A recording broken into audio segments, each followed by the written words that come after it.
देख रहे हैं इंडिया की सोच और मैं हूं आपके साथ सुनीता गौतम। लगातार आपको दिखाते हैं कि नेता लोग करते क्या हैं, लेकिन इसी बीच में आज एक शख्स से मिलवाना चाह रहे हैं जो कि सीतापुर जनपद के रामपुर मथुरा क्षेत्र के रायसेनपुर ग्राम सभा में हैं।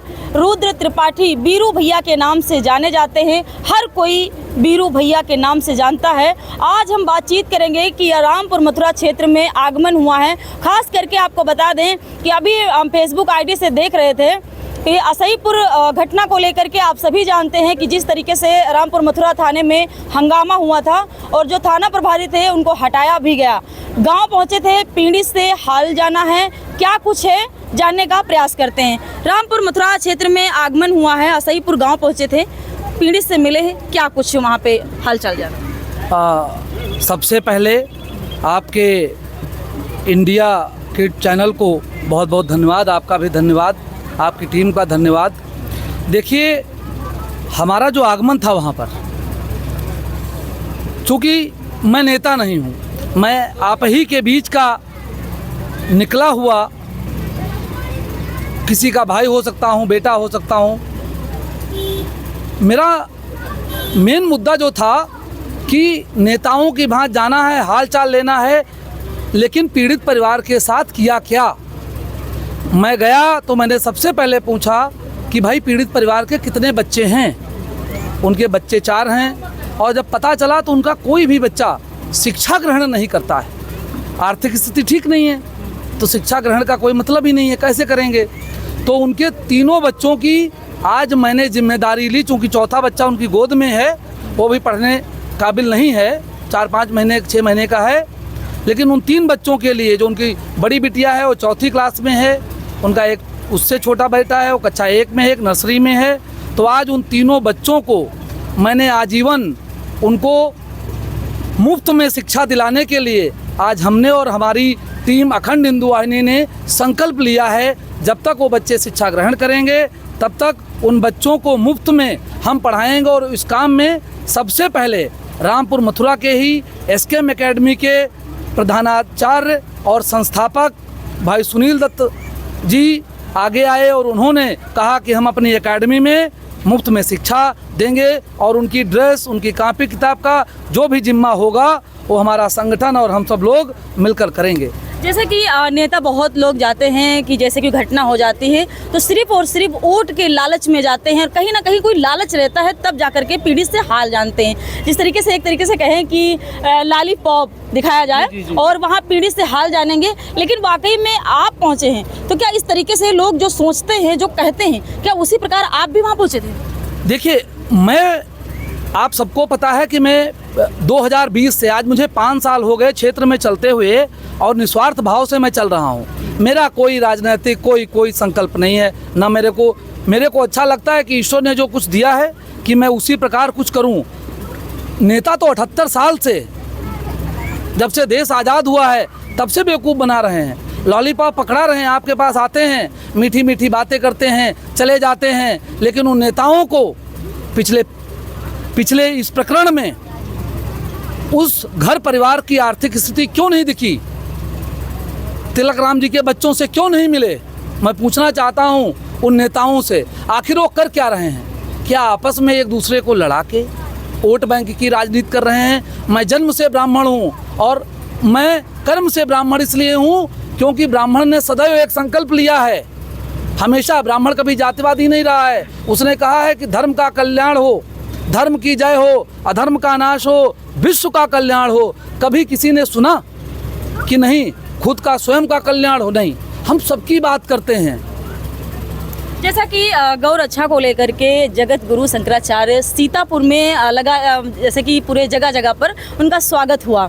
बहुत लोग टिप्पा टिप्पणी कर रहे हैं कि ये राजनीतिक प्रचार कर रहे हैं, कुछ लोग ये भी कह रहे हैं ये ढोंगी हैं। बहुत सारे सवाल आ रहे हैं क्योंकि मैंने जो इंटरव्यू चलाया बहुत ज़्यादा लोगों ने देखा और उस पर जो कमेंट्स आ रहे हैं, उस कमेंट्स को लेकर के जिस तरीके से टिप्पा टिप्पणी की गई, इस विषय पर क्या सोचते हैं और किस नज़रिए से देखते हैं कि जिस तरीके से सीतापुर की पावन धरा पर पहुंचे थे, जगह जगह लोगों ने स्वागत ही नहीं किया, जो दर्शन करने के लिए कभी सोचे ही नहीं होंगे कि हमारे दर्शन होंगे, उनके भी दर्शन होंगे। क्या कुछ कहेंगे इस पर? देखिए, सबसे पहले मैं परम आराध्य परमाधीश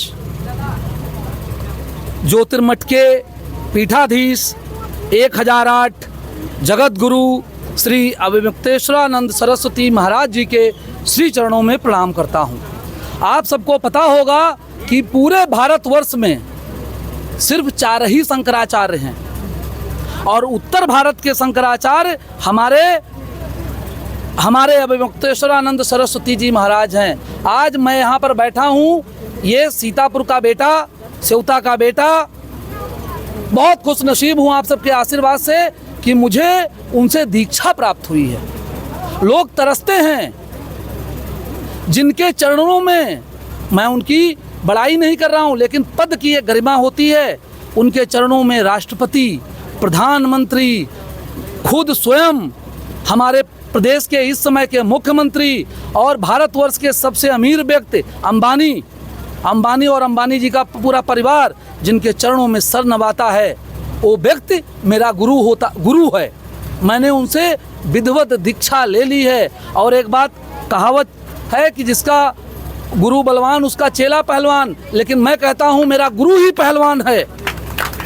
और अच्छा को लेकर के सच को सच कहता है। और एक आप बता दें मुद्दे की बात, जो आपने हमसे प्रश्न पूछा है कि लोग उनका विरोध क्यों करते हैं। वो काशी विश्वविद्यालय से सब लोग बड़े ध्यान से सुनिएगा, अगर मेरे जैसा व्यक्ति किसी को अपना गुरु बनाता है तो कुछ सोचा होगा हमने कि हम गुरु क्यों बनाएं। उन्होंने कहीं बैठ के ऐसे ही कहीं वो शंकराचार्य नहीं हो गए हैं। वो शंकराचार्य काशी विश्वविद्यालय से वो पढ़े लिखे शास्त्र और आचार्य की डिग्रियां हासिल करी हैं, वेदों को कंठस्थ किया है और उसके बाद उनको शंकराचार्य बनाया गया है। अधूरा ज्ञान सुनीता जी बहुत खतरनाक होता है। अधूरा ज्ञान सदैव खतरनाक होता है। अगर आपको ज्ञान हो तो पूरा हो तो आप बोलिए। अगर आपके पास अधूरा ज्ञान है, किसी ने कह दिया कि अमुक व्यक्ति खराब है और आपने मान लिया, आपने धारणा बना दी। आपने लगातार देखा होगा, मैं पिछले कई दिनों से महाराज जी के साथ हूँ। जिन महाराज जी के चरणों को छूने के लिए लोग ललायित रहते हैं, पूरे विधानसभा सेवता में हजारों की संख्या में लोग उनका घंटों इंतजार किए हैं। उनके पावन श्री चरणों का आशीर्वाद और प्रसाद रोज मुझे आपके इस बेटे को प्राप्त होता है। आप देख रही हैं कि मैं सदैव उनके साथ था और आज उन्होंने ही कहा कि मैंने कहा महाराज जी मेरे कार्यक्रम पहले से शेड्यूल्ड हैं, क्योंकि गुरु दीक्षा मैंने ली। गुरु दीक्षा मैंने एक दिन में नहीं ली, मैं कई दिनों से उनके साथ था, सुन रहा था, सत्य को सुन रहा था, क्योंकि सत्य बोलने वाले लोग कलयुग में बहुत कम हैं। कोई सत्य बोल दे तो उसको प्रताड़ित कर दिया जाता है, प्रताड़ित किया जाता है। गौरक्षा को लेकर के जैसे कि संकल्प लिया है कि 403 विधानसभाओं में पदयात्रा करेंगे, उसके बाद यदि 40 दिनों में गौ माता को राष्ट्र माता का दर्जा दिया जाएगा तभी ये संकल्प खत्म होगा, वरना ये संकल्प जारी रहेगा। इस पर क्या कहेंगे? देखिए, सबसे पहले जो गौ माता का संकल्प है, राष्ट्र माता, यहाँ पर कितने लोग हैं जो गौ हत्या के खिलाफ हैं, वो लोग हाथ उठाएं। कौन कौन लोग अपनी गाय को माता मानते हैं, हाथ उठाएं, शर्माएं ना। अगर आप सब लोग गाय को माता का दर्जा देते हैं, और माता का दर्जा क्यों दिया जाता है, लेकिन एक सवाल ये भी है कि भाजपा सरकार में गायों को लेकर के और सनातन धर्म हिंदू की बात करती है, फिर राष्ट्र माता घोषित करने में आखिर ये जो सारी चीज़ें आ रही हैं सामने, क्यों आ रही है? देखिए, ये इसलिए महाराज जी ने, हमारे गुरुदेव ने पहले ही बोल दिया है कि यही तो राजनीति है, यही तो राजनीति है भाई। आपको खाली सरकार से वो पैसा नहीं मांग रहे हैं। जब कोई मठ का मठाधीश होता है तो उसके हजारों मंदिर, हजारों अखाड़े उनसे अटैच्ड होते हैं, करोड़ों की उनकी संपत्ति है, 75 साल के हैं, 2/6 की सीट पे वो पिछले 65 दिनों से सो रहे हैं। वो इसलिए सो रहे हैं कि वो धर्म गुरु हैं। अगर सरकार उनकी बात नहीं सुन रही है तो डायरेक्ट जनता से, वोटर से कनेक्ट ना हो। आप क्या चाहती हैं कि आपका गुरु आपको शिक्षा ना दे? अगर वो शिक्षा देते हैं और कहते हैं कि ये सरकार, जो कि हिंदुत्ववादी सरकार अपने आप को कहती है, चूंकि मैं तो ब्राह्मण हूँ, मैं स्वयं उन्हीं को वोट करता हूँ, अगर नहीं भी दूंगा तब भी मेरे ऊपर तो टीका लगा है कि मैं वोट करता हूँ। तो डिक्लेयर करना है, वो पैसा नहीं मांग रहे हैं। खाली सरकार को कह देना है आज से गाय माता राष्ट्र माता है, राज्य माता है, पैसा तो नहीं मांग रहे हैं। अगर आप डिक्लेयर कर देते हैं तो एक कपड़ा जिस पर चक्र बना हुआ है उसको भारत के तिरंगे के रूप में सम्मान दिया गया है। अगर उसको कोई नीचे गिराता है, झुकाता है, गिराता है तो उस पर कार्रवाई की जाती है। तो आदरणीय पूज्य गुरुदेव जी भी तो यही कह रहे हैं, वो कुछ मांग तो नहीं रहे हैं। एक सवाल है लास्ट, अयोध्या में मंदिर चोरी को लेकर के अभी भी सवाल चल रहे हैं लोगों के मन में कि अभी पूर्णतः चोरी का खुलासा नहीं हुआ है, आखिर संदिग्ध क्यों है? देखिए, सबसे पहले बात बता दें कि जैसे आप देखते हैं पूरे जनपद सीतापुर के जो युवा हमारे भाई लोग हैं, साथी हैं, ज्ञान नहीं है, कुछ बोले जा रहे हैं। लेकिन मैं कहता हूँ इसमें पूज्य गुरुदेव जी ने जो बोला है, आदरणीय मुख्यमंत्री जी ने सामने आकर बोल दिया है कि इस पर एसआईटी जांच चल रही है। चूँकि ये प्रकरण बहुत बड़ा है, बहुत विशाल वहाँ पर लोग बैठे हुए हैं। जब हमारे मुख्यमंत्री जी ने बोल दिया है, हमारे पूज्य गुरुदेव जी ने बोल दिया है कि एसआईटी की जांच का हम लोग इंतज़ार कर रहे हैं, और इस पर जो वहाँ के मठाधीश हैं वो लोग बोलेंगे, हम तो बच्चे हैं अभी, हम इस पर किस पे टिक्का टिप्पणी कर दें। लेकिन सबकी आस्था लगी है, जितने भी आस्था से जब खिलवाड़ होता है तब हृदय को हानि होती है। जब आप किसी मंदिर में जाते हैं तो अपनी स्वेच्छा से एक नोट निकालते हैं, जो कुछ आपसे संभव हो पाता है, फूल माला सब कुछ अर्पण करते हैं। अगर वहाँ पर चोरी होगी तो कलेजा तो फटेगा। कलेजा कैसे नहीं फटेगा बताओ? जब मंदिर बना तो हम सबको खुशी हुई कि नहीं हुई?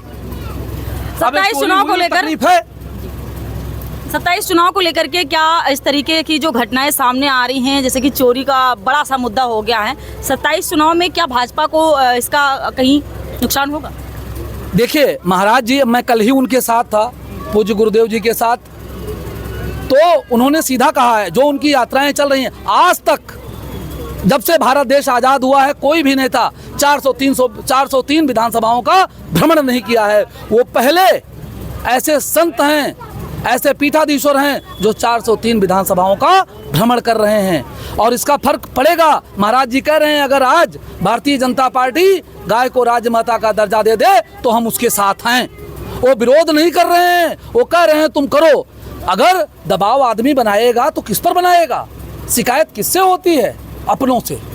अगर वो अपनों से शिकायत कर रहे हैं, उनको तकलीफ है, वो कह रहे हैं, तो भारतीय जनता पार्टी को सबसे बड़ी विश्व की पार्टी है, उसको विचार करना चाहिए। और अगर विचार नहीं करती है तो बहुत बड़ा नुकसान होने वाला है। और आगामी 24 जुलाई को, इसी 24 तारीख को मान्यवर काशीराम साहब, जो कि दलित, पिछड़ों, वंचकों के सबसे शोषितों के लोग हमेशा लड़ाई लड़े हैं, उन्हीं के नाम पर जो मैदान है लखनऊ में, उसमें उनकी सभा होने वाली है। और मैं आदरणीय गुरुदेव जी से के आशीर्वाद से आज कहना चाहता हूँ कि जिन जिन लोगों को सनातन में आस्था हो, धर्म में आस्था हो, वो लोग 24 जुलाई को वहाँ पर डटे।